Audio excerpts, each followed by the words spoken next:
et que dans ces conditions, il prie le Togo qui a signé toutes les conventions des Nations Unies et qui a d'ailleurs ratifié toutes les conventions des Nations Unies dans le domaine de promotion et de protection des droits de l'homme, de coopérer afin que la vie soit suivie des faits.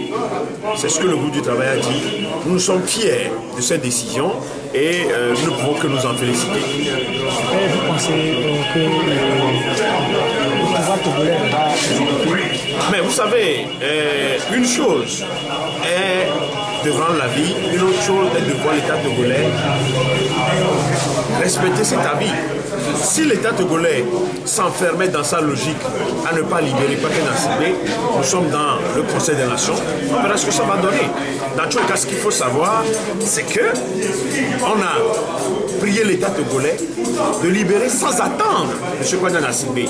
Et je dis bien, je viens de le dire tantôt, que dans cet avis, il est dit que l'État togolais est tenu de respecter ses engagements internationaux en matière de promotion et de protection des droits de l'homme.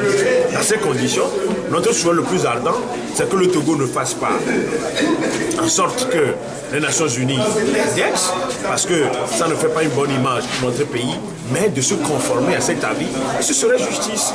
Parce que beaucoup d'encre ont coulé dans ce dossier et il n'y a pas de raison que l'État togolais ne suive pas cet avis. Notre souhait le plus ardent, c'est que cela se fasse dans l'intérêt de la réconciliation nationale, pour laquelle tous ceux-là, aujourd'hui, qui aspirent au développement de notre pays, ont eu à s'engager. Donc, c'est ce qu'on veut. Non, il n'y a pas de délai, c'est sans attente. Depuis quand l'information? Depuis, la vie a été rendue depuis le 19 mai, selon la procédure au niveau du groupe du travail et sur la détention arbitraire, on doit envoyer 2 semaines avant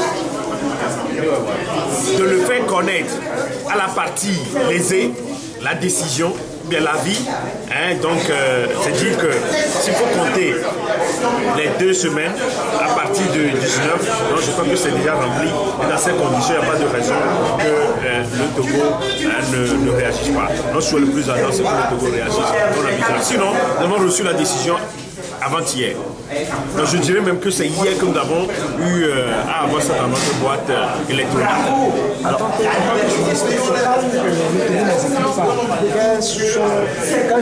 ça fait une mauvaise publicité.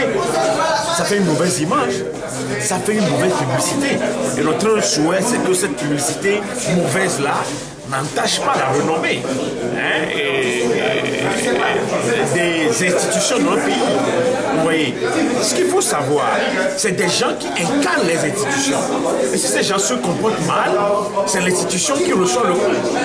Vous voyez, donc je voudrais que